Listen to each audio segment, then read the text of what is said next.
Hi, I'm Katie Maggs, snorkel instructor and marine conservationist. I'm here for Wetsuit Outlet and Zone 3 to talk you through our 7 steps to be a more eco-conscious wild swimmer. With wild swimming on the rise, it's vital to remember that we are not alone out there. These are wild spaces, riverbanks, lakes and coastal areas, home to an abundance of plant and animal life. It's a privilege to swim amongst it, so let's preserve and protect it in any way that we can. Researching a possible new swim spot should be a top priority. It could be a protected area or site of special scientific interest, with rare species calling it their home. We find it's best to give these a wide berth to allow the wildlife to thrive without us humans interfering. We also find it's best to ask around, especially if you are new to the area. There might be a certain bend in the river with good access to the water, or a beach that works best at high tide. If you have somewhere in mind, it's well worth reaching out to the local swim community, usually found on Facebook. They'll be able to point you in the right direction.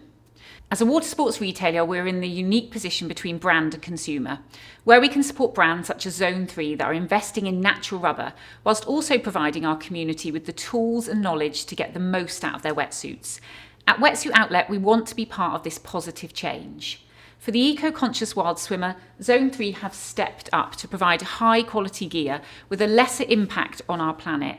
Their Ulex natural rubber swimwear is a serious game changer and a flagship range within our greener choice offering. Another way to decrease your carbon footprint as a wild swimmer is to invest in a silicone swim cap. Latex and lycra are not widely recycled materials, so silicone is your best bet here. The Zone3 silicone swim cap is available in orange, pink, yellow, silver, red and black. Affordable, less impactful and easily visible.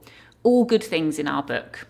In the same way that scouting out a spot prior to swimming is important, it's also good to be a little mindful of your surroundings as you enter and when you exit the water. This is especially important when swimming in rivers and lakes, where you're faced with steep mud banks, murky waters and deep mud. As an added safety tip, be sure to have an exit plan in place when swimming in colder water. This should be a hard and fast rule for all water sports enthusiasts.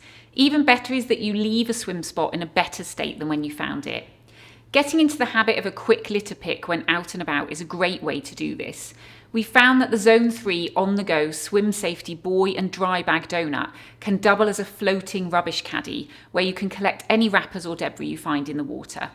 But make sure you give your hands a good wash afterwards. Not directly related to swimming, but a good habit nonetheless.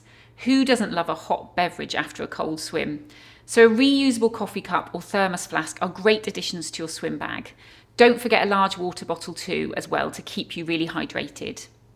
Another way to reduce your impact on our waterways and coastal areas is to support environmental charities such as the Rivers Trust and Surfers Against Sewage. They rely solely on donations, projects, partners and grants to help fund their work.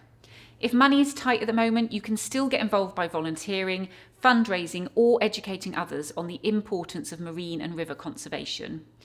The wild swim community is truly a special group of people, so let's gather together, put in the work to protect our shared playgrounds.